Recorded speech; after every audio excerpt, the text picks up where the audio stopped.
नमस्कार दोस्तों, आज हमारी चर्चा आचार्य वराह मिहिर के कुछ आश्चर्यजनक उपाय जो हमें ग्रह दोषों से बचने और उनकी पीड़ा को कम करने के कुछ सटीक और आसान उपाय बताते हैं। इसकी चर्चा करें इससे पहले मैं आपको यह बता दूं कि वराह मिहिर थे कौन। वराह मिहिर का जन्म उज्जैन के समीप कपिता गांव में एक ब्राह्मण परिवार में हुआ था। पिता आदित्य दास सूर्य के उपासक थे। उन्होंने मिहिर को भविष्य शास्त्र पढ़ाया था। मिहिर ने राजा विक्रमादित्य के पुत्र की मृत्यु 18 वर्ष की आयु में होगी, यह भविष्यवाणी भी की थी। हर प्रकार की सावधानी रखने के बाद भी मिहिर द्वारा बताए गए दिन को ही राजकुमार की मृत्यु हो गई।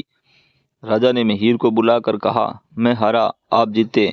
मिहिर ने नम्रता से उत्तर दिया, महाराज, वास्तव में तो मैं नहीं, खगोल शास्त्र में वर्णित भविष्य शास्त्र विज्ञान की जीत हुई है। महाराज विक्रमादित्य ने मिहिर को मगध देश का सर्वोच्च सम्मान वराह प्रदान किया और उसी दिन से मिहिर वराह मिहिर के नाम से जाने जाने लगे। भविष्य शास्त्र और खगोल विद्या में उनके द्वारा किए गए योगदान के कारण राजा विक्रमादित्य ने वराह मिहिर को अपने दरबार में नवरत्नों में स्थान दिया। वराह मिहिर की मुलाकात आर्यभट्ट के साथ भी हुई थी। इस मुलाकात का प्रभाव यह पड़ा कि वे आजीवन खगोल शास्त्री बने रहे। आर्यभट्ट वराह मिहिर के गुरु भी थे, ऐसा भी उल्लेख मिलता है। आर्यभट्ट की तरह वराह मिहिर का भी कहना था कि पृथ्वी गोल है।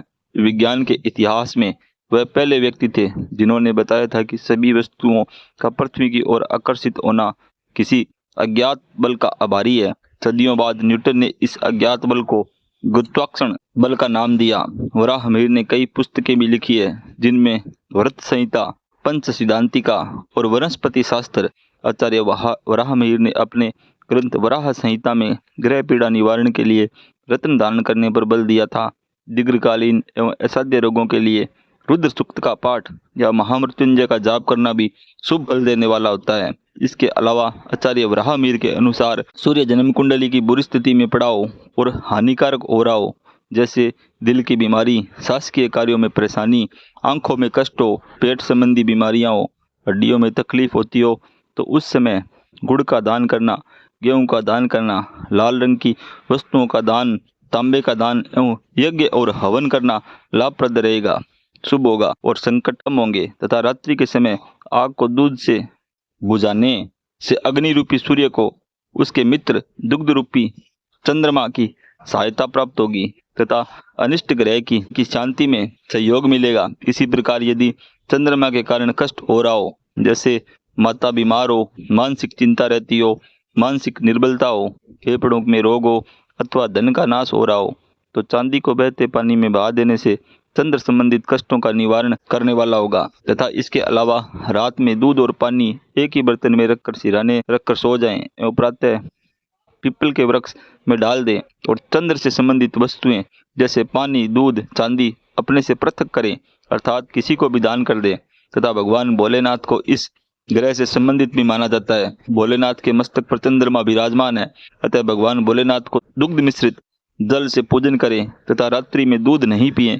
इसी प्रकार यदि मंगल के कारण आपको कष्ट हो रहा हो तो मीठी रोटी यानी गुड़ की रोटी बनाकर दान करें और रेवड़ी और पत्ता से पानी में बहाएं तथा हनुमान जी को चोला और झंडा अवश्य चढ़ाएं। इसी प्रकार बुध ग्रह के कारण यदि परेशानी हो रही है तो कोड़ियों को जलाकर उसकी राख को उसी दिन नदी में बहाएं तथा तांबे के सिक्के में छेद करके नदी में या बहते पानी में डाल दें।